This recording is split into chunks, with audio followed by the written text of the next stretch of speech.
रडत आला बाप स्टँडवरून. आता मुलीजवळ कसं रडावं म्हणून झोपण्याच्या खोलीत गेला, आतून कडी लावली आणि उशीमध्ये तोंड खुपसून उशी भिजेपर्यंत दिवसभर रडला. सायंकाळचं सांगतो. मुलीशिवाय बाप जेवला नव्हता 22 वर्ष आणि बापाशिवाय मुलगी जेवली नव्हती. आजही स्वयंपाक मुलीनं सुरू केला, पण स्वयंपाक करता करता लेकीचं रडणं सुरू झालं. अजून माझ्या बापाच्या आवडीनिवडीचे पदार्थ 1 महिना करून खाऊ घालील आग्रह करू, पण 1 महिन्याने मी नांदायला गेल्यावर कुठं जेवल माझा बाप, भिकाऱ्यासारखा फिरल, काय दैना होईल त्याची. रडतच स्वयंपाक केला. 2 ताटं तयार झाले. आवाज दिला, बाबा या जेवायला. बाप रडतच होता विष्णुभाऊ. कसे तरी डोळे पुसले नाला. पुढून बाप बसला, अलीकडून मुलगी बसली. ताटातले पदार्थ पाहण्याच्या ऐवजी मुलीनं बापाकडे पाहिलं, बापानं मुलीकडे पाहिलं. दोघांनी ताटं सारून दिली आणि एकमेकाच्या गळ्याला बिलगून रात्रची रात्र रडत बसले. असा 1 महिना जातो रडण्यामध्ये. तो दिवस उजाडला लग्नाचा. सहानुभूतीनं सगळेचे सगळे धावले. व्यवस्थित लग्न पार पडलं. सगळे पाहुणे खुश. इथपर्यंत ठीक आहे. पण एखाद्या लेकीला वाटे लावताना ती आजीच्या पाया पडते, आजोबाच्या पाया पडते, भावाच्या गळ्याला बिलगते, बहिणीच्या गळ्याला बिलगते, आईच्या गळ्याला बिलगते, आजीच्या जवळ जाते, आजोबाच्या जवळ. हिला कोणी नाही. हिला फक्त 52 वर्षाचा बाप, तो भिंतीजवळ उभा एकटा. शहनाईचे स्वर सुरू झाले आणि मुलगी बापाच्या दिशेनं निघाली. सगळ्या गावातल्या महिला त्यांचं रडणं सुरू झालं. कसं होईल आता. येते पप्पा म्हणल, कसं सहन करेल.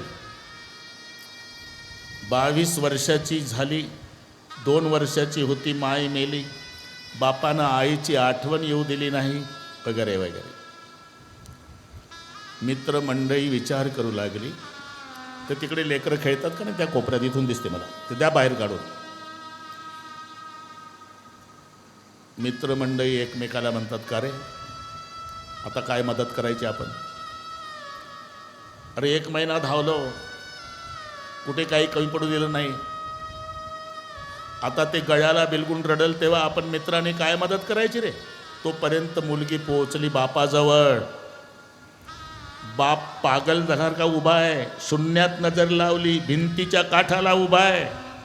मुलीनं पायावर डोकं ठेवलं तरी बापावर परिणाम नाही. आणि मुलगी उभी झाली आणि माय लेकराच्या तोंडावरून हात फिरवते, तशी पप्पाच्या तोंडावरून हात फिरवून एवढंच म्हणली, येते बाबा. पाठ फिरवली, थाड थाड थाड थाड डोकं भिंतीवर टेंगोळीपर्यंत बदलून घेतलं. बाबा असं करू नका, वेळच्या वेळेला जेवण करीत जा, तब्येतीची काळजी घ्या. बापानं लेकीला कवटायला, ताई तुझी आई मेली त्याला 22 वर्षे झाले. आज मनातलं बोलतो. तुझ्या आईचा दावा झाला. मी गावातल्या मंदिरात गेलो, देवाचं दर्शन घेऊन आलो. देवाला एवढंच मागणं मागितलं होतं की पांडुरंगा, धन दौलत मागायला आलो नाही, माझ्या लेकीचं लग्न होईपर्यंत मला जिवंत राहू द्या. माझी देवानं प्रार्थना ऐकली, मी कृतकृत्य झालो. जा बेटा, आजपासून तुझ्या सासरला माहेर समज, तुझ्या सासूला माय समज, तुझ्या सासऱ्याला बाप समज, आणि ताई तुझा बाप मेला समज जा. माझी आशक बाबा असं अभद्र बोलू नका. मी पांडुरंगाची शपथ घेऊन सांगते, 22 वर्षात मला आईची आठवण येऊ दिली नाही. एवढा लढा लावला बाबा. मी हे बापाचं आणि मुलीचं प्रेम सांगतो. प्रत्येक मुलगी रडून एवढंच सांगते, पिताजी की तबीयत का ख्याल रखना. पिताजी वृद्ध हो गए, पिताजी को संभालना. शेवटी सीतामाई आली. सीतामाईनं पायावर डोकं ठेवलं. जा रही माँ ससुराल, सुखे रहो बेटे, हमारी चिंता मत करो माँ. लेकिन चारों बहनें एक साथ जा रही. सीता